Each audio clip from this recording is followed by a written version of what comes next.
তুই সব তো দেখাই থিয়ে দিলি, কথা কয় না। আর এইগুলো যুবকের দেখার পরে আমাদেরই তো মন ভালো থাকে না, তা ওদের আর মন ভালো থাকে? হ্যাঁ, আর যদি বলি যে না আমাদেরও দেখার পরে কিছু হয় না, তাহলে বুঝতে হবে মেশিন মুশিন নষ্ট হয়ে গেছে। ঠিক না বে ঠিক? এটা আমার কথা না, এটা না না শায়েখ আহমদুল্লাহ হুজুর কাছে প্রশ্ন দিয়েছে যে আমরা ডাক্তারি পড়তে যেয়ে মেয়ে আর ছেলে মাঝে মাঝে জুটি করে ট্রেনিং করতে হয়, প্রশিক্ষণ নিতে হয়। এটা আসলে উপায় নেই, কারণ দেহের অনেক বিষয় মেয়েরা জানে, অনেক বিষয় ছেলেদের বিষয় মেয়েদের বিষয়, তো খোলামেলা এটা জানার জন্য ওদের তো এটা জায়েজ আছে কিনা আমরা একদম রিফ্রেশ মাইন্ডে, মানে আমাদের কোনো মনের মধ্যে দোষ না নিয়েই আমরা এটা করি। কি মনের মধ্যে দোষ না নিয়ে আমরা এটা করি। তো শায়েখ আহমদুল্লাহ বলছে যদি তাই হয়, মনের মধ্যে যদি আসলে কিছু না হয়, তাহলে আমি বলবো আপনি মেডিকেলের ছাত্র হইলেও আপনার ডাক্তার দেখাইতে হবে। ঠিক না ভাই ঠিক? কারণ একটা মেয়ে পাশে বসে থেকে বলবে যে এইটা এই এইটা ওই ওইটা ওই, এরপরে আপনার মনের মধ্যে কিছু হবে না, তা আপনার তো সব নষ্ট হয়ে গেছে। কথা কয় না, কথা কি বোঝা গেছে? তো এখন লজ্জা হয়ে গেছে যে ওদের যাই বলি সব মানে আরো একটু ব্যাখ্যা করে দেবো। আমার প্রিন্সিপাল অথবা চেয়ারম্যান সাহেব আছেন, উনারা যখন বিবাহ করেছেন মেয়ে দেখতে গিয়েছিলেন, দেখতে যাওয়ার পরে উনারা নিজেরাও তো যায় নাই ভয়ে লজ্জায়, যে কেমন করে তাকাবো মেয়ের দিকে, লজ্জায় তো যায় নাই। আবার যেই মেয়েকে দেখতে গেছে ওই মেয়েও লজ্জায় সামনে আসতে চায় না, এমনকি বাড়িতেও থাকে না, বাড়ি ছেড়ে দেয়। দাদা দাদি নানা নানি খুব করে বুঝাইয়ে সামনে নিয়ে আসে। মুরব্বীরা গিয়েছিল দেখতে, জিজ্ঞাসা করেছিল ওগো মা কোরআন পড়তে পারো কিনা? হ্যাঁ পারি। কোরআনটা খুলে সামনে ধরা হতো, মাগো তাইলে এই পৃষ্ঠা থেকে 2টা আয়াত পড়ে শোনাও। গুনগুন করে 2টা আয়াত পড়ে শোনাতো। ওগো মা বলো দেখি হুজুর ফরজ কয়টা? 4টা। কি কি বলতো? হুজুর ফরজ বললো, তায়াম্মুমের বিধান কখন বললো, নামাজের আরকান আহকাম কয়টা বললো, মুসলমানের পরে মুসলমানের হক কয়টা বললো। এক এক করে এভাবে জিজ্ঞাসা করা হতো। আয়াতুল কুরসি আত্তাহিয়াতু তাশাহুদ পারো কিনা? দুরূদ ইব্রাহিমটা হয় কিনা? সূরা রহমানটা মুখস্থ করেছো কিনা? সূরা ইয়াসিনটা পড়ো কিনা? তার ফজিলত কি? এমনি ভাবে জিজ্ঞাসা করা হতো। যখন জবাব দিতে পারতো, মেয়ের চেহারা যদি একটু মলিন হতো, একটু খারাপ হতো, একটু কালো হতো, তারপরেও অভিভাবকেরা বলতো নদীর পানি ঘোলা ভালো, জাতের মেয়ে কালো ভালো, যেহেতু সে নামাজে ভালো, রোজায় ভালো, কোরআনে ভালো, হাদিসে ভালো, সুতরাং এই মেয়েটারে বৌমা করাও হবে ভালো। বলেন ঠিক কিনা? এইগুলো ছিল না বলেন? আর এখন দেখতে যাওয়ার জন্য চাচা দাদা মামা মুরব্বীদেরকে লাগে না, এখন দোস্তরা বন্ধুরা যাবে। যে ছেলে সে নিজেও আবার আগের দিন চুলের কুত্তা কাটিং দেয়া আসে। ঠিক না বে ঠিক? যাওয়ার পরে দোস্ত কবির বিন সামাদি আং পোলাপান সব দেখে নিয়ে যায়। যাওয়ার পরে বলে তোর ভাবির কাছে জিজ্ঞেস কর। আমি সাহস করি জিজ্ঞেস করি, হ্যাঁ ভাবি আপনার টিকটকে ফলোয়ার্স এখন কত আছে? ঠিক না বে ঠিক? টিকটকে ফলোয়ার্স কত? ওগো ভাবি আপনি ফেসবুকের রিলস ভিডিও কি ছাড়েন? এগুলো না, এখন ফেসবুকের রিলসে কেমন আর্নিং আসে, ভিউজটা কেমন হয়, ইউটিউব চ্যানেল কি ক্রিয়েট করেছেন, মনিটাইজ কি হয়েছে, ডলার কি আসে, প্লে বাটন কি পেয়েছেন, সিলভার নাকি গোল্ডেন? প্রশ্নগুলো আছে না নাই? ভাবি আর একটা প্রশ্ন করি, মাইন্ড করবেন না। যদি কাপল ভুলাক করতে চায় আমাদের ভাই, আপনার কি কোনো অসুবিধে আছে নাকি? কথা কয় না।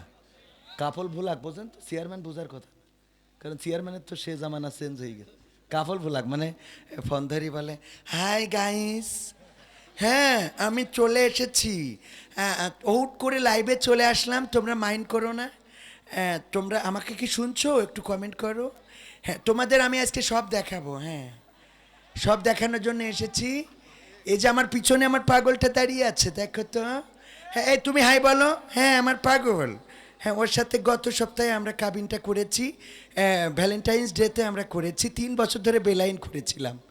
হ্যাঁ ও মা কবির বিন সামাদ জয়েন করেছে, হাই ঠিক না ভাই ঠিক? এর নাম কি ভুলাক? হুজুর তো শুধু ওয়াইজিন না, নাট্যকারও। কি কার? তো এই জন্য একটু ভালো করে দেখাই দিলাম। ভালো হয়েছে তো? হ্যাঁ চেয়ারম্যান যেহেতু বলিস ঠিক আছে, তাহলে অসুবিধা নেই, কথা ঠিক আছে। ভাইরা আমার, এই জন্য মাথায় রাখতে হবে, আমরা যদি এই পথে হাঁটি, আমরা জাহান্নামের দিকে এগিয়ে যাই। ওগো আমার ভাইরা, অনেক মুরব্বীদেরকে যদি বলা হয় আপনার মেয়ে অথবা আপনার নাতি দেখলাম এই কাজগুলো করে বেড়ায়, ট্রেন রোডে নাচানাচি করে, গাওয়াগাওয়ি করে, টিকটক করে, রিলস বানায়, ফেসবুকে ছাড়ে, এইগুলো বললে মুরব্বীরা আবার বলে ওরে বাপু এখন হয়ে গিয়েছে, তা ওইরকম করো আছে না? নাই, আমাকে সময় ছিল না, এখন হয়েছে। তো হইয়ে তো যে জাহান্নামের তেমাত নাই নিয়ে যে দাঁড় করে রেখেছে, এটা কি বুঝিস? কথা কয় না, ঠিক না বেঠে? জাহান্নামের রাস্তায় নিয়ে যায়। ওগো আমার ভাইজানেরা, কলিজার টুকরা বগুড়াবাসী আমার, আমরা দিন যত যায় জাহান্নামের দিকে এগিয়ে যাচ্ছি। আমাদের জেনারেশন গুলো দেখেন, চুলগুলোর কেমন কাটিং দেয়, কেমন ফিটিং, প্যান্টগুলো কেমন টাইট। আগের 1971 সালের আগে এবং পরে প্যান্টগুলো যদি দেখেন, প্যান্টগুলো কেমন যেন ঢিলা ঢালা, শার্টগুলো ঢিলা ঢালা কাপড়, ওরা যেন আমাদের মতো মডার্ন ছিল না। আর এখন এত টাইট হয়েছে, যদি ওই প্যান্ট পরে মসজিদে কেউ নামাজে যায়, শার্ট উঠে যায় উপরের দিকে আর প্যান্ট নিচে যায়, চলে যায় নিচের দিকে, এমন অবস্থা। আগে খালি পাছা দেখা যেত, আর এখন ফাঁক দিয়ে যেন বিছু দেখা যাবে, ঠিক না বে ঠিক? হ্যাঁ, আছে না নাই? আবার একদল আছে সামনে আসছে রোজার মাস, ও দেখেন কিছু লোক ওদের গায়ে লেগে গিয়ে চলে যাচ্ছে। কারণ লাগবেই, তুমি টিকটক মারি বেড়াবা, লাগবে না? তুমি রিলস করবা, আর একজনের বোর সাথে কাতুকুতু দিবা, হুজুর এই শীতে তোমার সুমো খাবে, কথা কয় না? ক্ষমতায় কেউ স্থায়ী হয় না, হোক না সে হাসিরা কিবারে না, সে আরটা চিরকাল থাকে না।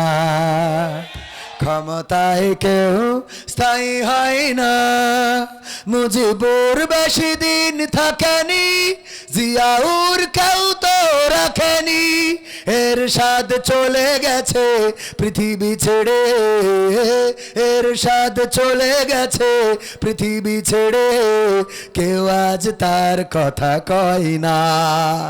ক্ষমতায় কেউ স্থায়ী হয় না, হাসিনা ক্ষমতা ধরে রাখতে আয়না ঘর বানিয়েছিল, জনগণের রোশন আলো দাদার দেশে পালিয়ে গেল।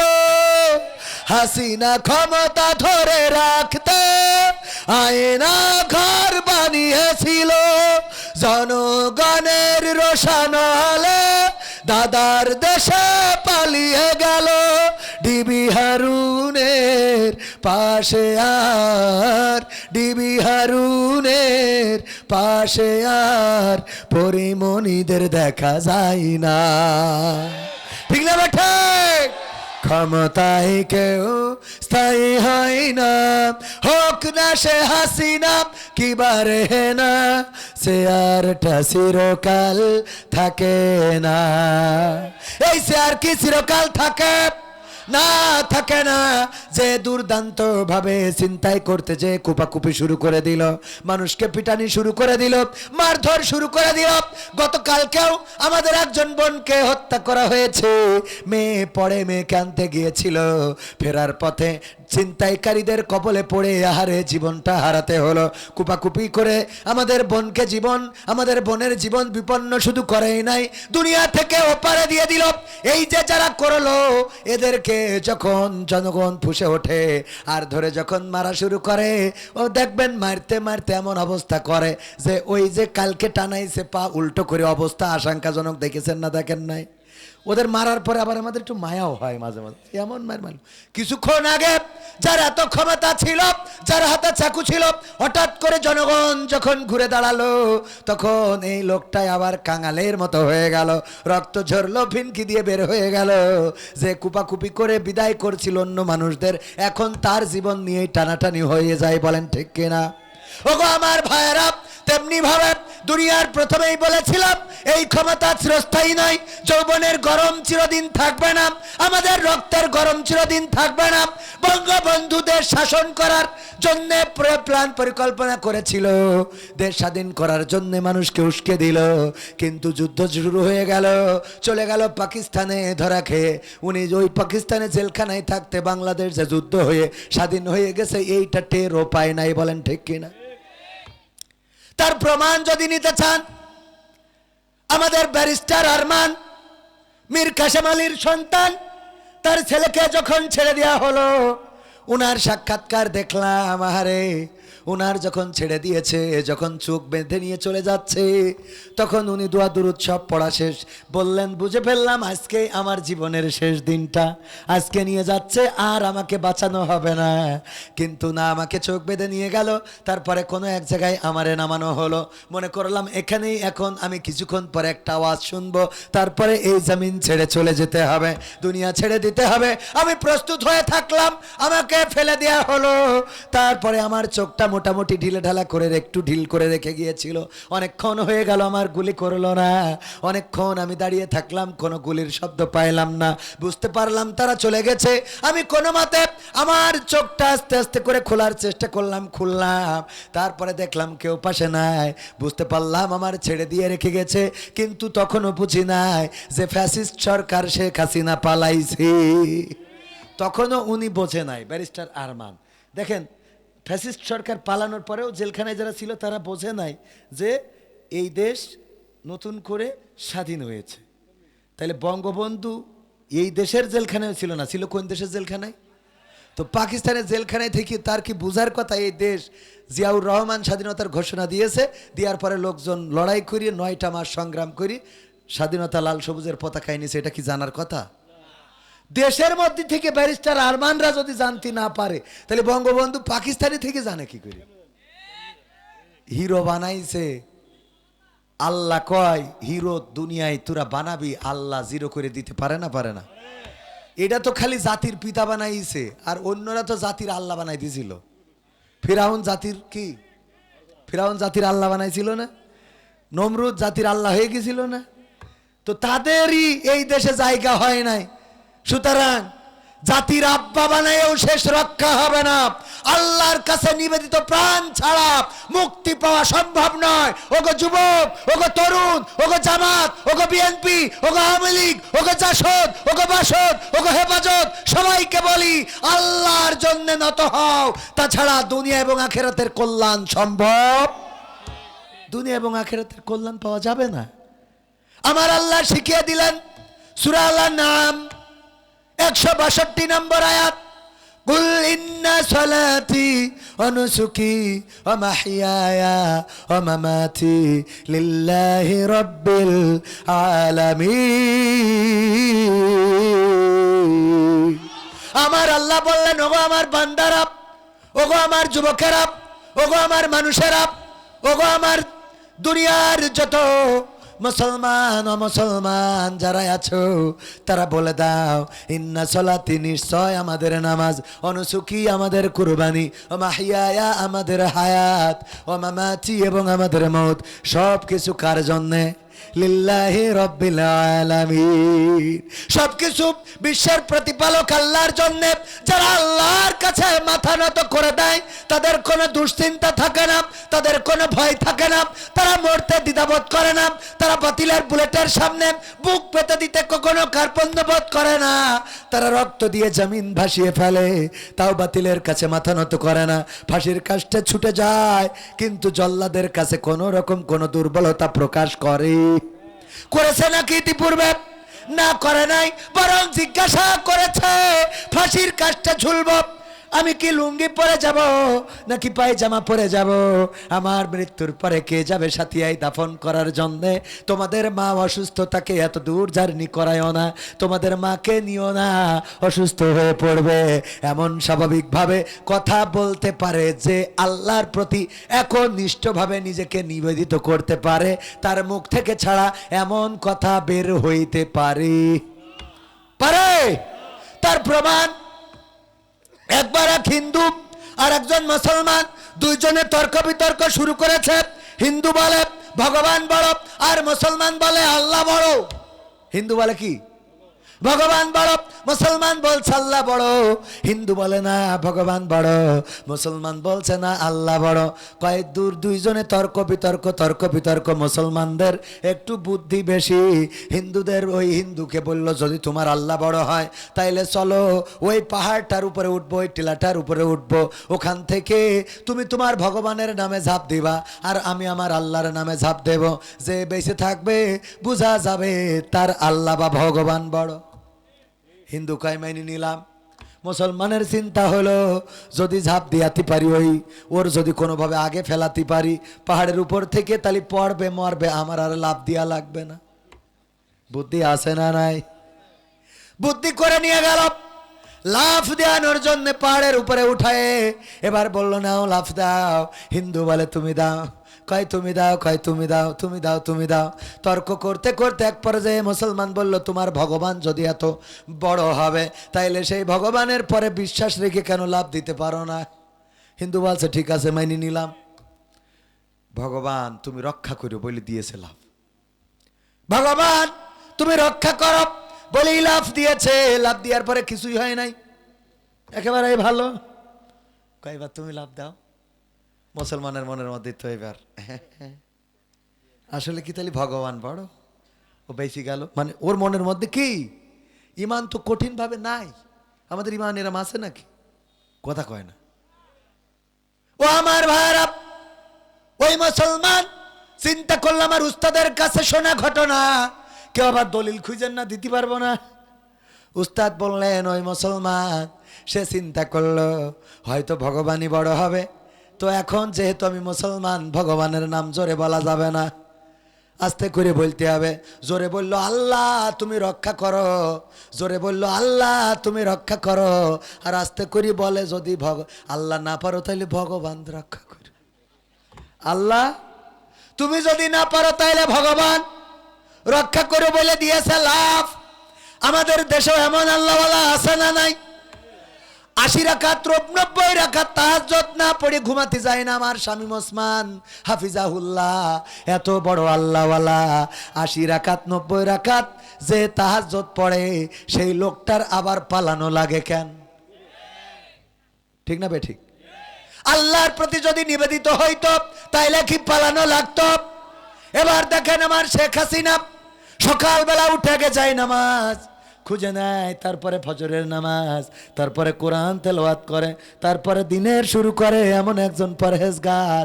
আহারে আমি ইসলামী আন্দোলনের একজন কর্মী হিসাবে ওয়াজ করে বেড়াই, তারপরেও প্রতিদিন কোরআন পড়া হয় না। প্রতিদিন কোরআন পড়া হয় না। এই আমি প্রতিদিন কোরআন পড়িনি অথচ ওয়াজ করে বেড়াই, তাইলে আমার থেকে শেখ হাসিনা আরো ভালো আল্লাহওয়ালা। ঠিক না বে ঠিক? সেই আল্লাহওয়ালা বলল আল্লাহ তুমি যদি না পারো তাইলে দাদা হেলিকপ্টার পাঠাও। ঠিক না বেঠে? কারণ তারা আল্লাহর পরে ইয়াকিন নাই, আল্লাহর পরে দৃঢ় বিশ্বাস। এই জন্য তারা বলেছিল এই দেশ তাদের বাবার দেশ, বাবার দেশ হওয়ার পরেও বাবার দেশে নাই। আর যাদেরকে বলেছে 71-এর রাজাকার এই মুহূর্তে বাংলা ছাড়, এই বাংলা ছাড় যাদেরকে বলেছে তারাই আজকে বাংলাদেশে আছে। শুধু তাই নয়, আগামী দিনে বাংলাদেশের রাজনীতি তারাই নিয়ন্ত্রণ করবে। কারণ বাংলাদেশের মানুষের সিদ্ধান্ত হয়ে গেছে সব কিছু দেখা শেষ, দাড়ি টুপির বাংলাদেশ। ঠিক না ঠিক? সব দল দেখলাম, সব মার্কা দেখলাম, সব তো দেখাই হইল। এখন আমরা সিদ্ধান্ত নিয়েছি সব দেখা শেষ, আগামীর বাংলাদেশ হবে দাড়ি টুপির বাংলাদেশ। আমরা 200 বছর ইংরেজদের শাসন দেখলাম, তারা আমাদেরকে মুলা ঝুলিয়েছিল, আমাদের উপরে জুলুম করেছে, আমাদের উপরে চড়াও হয়েছে, নির্যাতন করেছে, নিষ্পেষণ করেছে, শান্তি দিতে পারে নাই। আমাদের এরপরে পাকিস্তান ভাগ হয়ে গেল 1947-এ, হিন্দু অধ্যুষিত অঞ্চল হয়ে গেল হিন্দুস্তান, মুসলমান অধ্যুষিত অঞ্চল হয়ে গেল পাকিস্তান। সেই পাকিস্তানেও আমাদের কেউ পাক রাখতে পারে নাই, সেখানেও জুলুম হয়েছে, ধর্ষণ হয়েছে, খুন হয়েছে, গুম হয়েছে। তার জন্যই আবার 71 তৈরি হয়ে গেল। 71-এ লড়াই করলাম 9টা মাস, সংগ্রাম করে আমরা একটা স্বাধীন সার্বভৌম দেশ পাইলাম। আমরা মানচিত্র আনলাম, লাল সবুজের পতাকা আনলাম, কিন্তু আমরা গোলামি থেকে মুক্তি তো পাইলাম না, বরং স্বাধীনতার 53 বছর পার হয়ে গেল, এখনো এই দেশে ধর্ষণ গণধর্ষণ আছে না নাই? এই দেশে চুরি ছিনতাই আছে না নাই? ডাকাতি রাহাজানি খুনগুম আছে না নাই? আপনার নন্দীগ্রামে আজ থেকে 2 বছর আগে সম্ভবত অথবা 1 বছর আগে কোনো এক শীতের সকাল আমি দেখলাম কোনো একজন লাইভ করছেন ফেসবুকে, সরিষার ক্ষেতে একজন বোনের লাশ পড়ে আছে। আজ থেকে 2 বছর অথবা 1 বছর আগে শীতের সকাল, গত শীতে নাই এর আগের শীতে অথবা তার আগের শীতে, শীতের সকালে সরিষার ক্ষেতে কুয়াশাচ্ছন্ন সরিষার ক্ষেতের আইলে একজন বোনের লাশ লাইভ করছে নন্দীগ্রাম থেকে। ভাইয়েরা আমার, একটা লাশ এখানে পড়ে আছে, এই লাশটা জানি না কার, কার বোন, কার মেয়ে, কার স্ত্রী। ধারণা করা হচ্ছে এই নারীটাকে ধর্ষণ করে তারপরে এখানে হত্যা করে ফেলে রেখে রাখা হয়েছে। আমরা এইগুলো দেখি আর নীরব থাকি, চুপ থাকি। আমরা মনে করি ওটা তো আমাদের বোন নয়, ওটা তো আমাদের স্ত্রী নয়, ওটা তো আমাদের মা নয়, ওটা তো আমাদের খালা নয়, ওটাতে আমাদের গ্রামের কেউ নয়, সুতরাং আমরা কেন প্রতিবাদ করব গো আমার ভাইয়েরা? এমন যদি প্রতিবাদী আমরা না হই তাইলে আজ হোক কাল হোক আমার ঘরে আমার বোন আক্রান্ত হবে, ঠিক না বেঠে? আমার স্ত্রী আক্রান্ত হবে, আমার সন্তান আক্রান্ত হবে, আমার প্রতিবেশী আক্রান্ত হবে। সুতরাং অন্যায় যেখানে প্রতিরোধ সেখানে গড়ে তোলার দরকার আছে না নাই? আর এই প্রতিরোধ গড়তে গড়তে গড়তে গড়তে চূড়ান্ত প্রতিরোধ হলো আল্লাহর জমিন আল্লাহর দিনকে কায়েম করে দেয়া। যদি কোরআনের আইন অনুযায়ী দেশ চলে তাইলে ধর্ষণ করলে তার শাস্তি কি? মাজা পর্যন্ত গেড়ে দাও, তারপরে ইট পাথরে নিক্ষেপ করে সঙ্গে সার করে দাও। মাজা পর্যন্ত গেড়ে দিয়ে কবির বিন সামাদ যদি জেনার অপরাধে অপরাধী হইতেন, ধর্ষণের অপরাধে যদি অপরাধী হয়ে যান, আর এই ধর্ষণ করার অপরাধে সাক্ষ্য প্রমাণের ভিত্তিতে যদি প্রমাণিত হয়ে যায়, তাইলে কি করা হবে? এমন পোস্টার করা হবে, বিশাল বড় পোস্টার, সেই পোস্টারে নাম থাকবে আজকের প্রধান আকর্ষণ কবির বিন সামাদ, বিশেষ দ্রষ্টব্য। তার ইট পাথর মারিয়ে এই পৃথিবী থেকে নেটওয়ার্কের বাইরে পাঠানো হবে, ঠিক না বেঠে? নাকি হুজুর বলে মাফ করে দেওয়া হবে? না, মাফ করা হবে না। সাক্ষ্য প্রমাণ যদি হয়ে যায়, আর এমন একটা আয়োজন করা হবে, প্যান্ডেল করা হবে, স্টেজ করা হবে, স্টেজে বিচারকরা থাকবে, হাকিম, উকিল, চেয়ারম্যান, মেম্বার যারা তারা থাকবে, এ গণ্যমান্য ব্যক্তিবর্গ থাকবে, আর আমার ইউটিউবার ভাইদের ক্যামেরাগুলো থাকবে। এই ক্যামেরাগুলো সুন্দর করে ভিডিও করবে, টেলিভিশনের 71 টিভি 72 সময় অসময় সব আসবে, লাইভ সব প্রচার করবে যে আমরা এখনই, আমাকে কি শুনছেন? আমি মকসেদ বলতেছি, এক্ষুনি সঙ্গে সার করা হবে, সবাই রেডি থাকেন, দেখানো হবে। আর 5 মিনিটের মধ্যে ওখান থেকে বলবে আমরা চলে যাচ্ছি বগুড়ার ডোমন পুকুরে, সেখানে আমাদের প্রতিনিধি আছে মকসেদ মিয়া, তার কাছে চলে যাব। ওখানে কবির বিন সামাদের কুপাকুপি শুরু হবে, দেখানো হবে।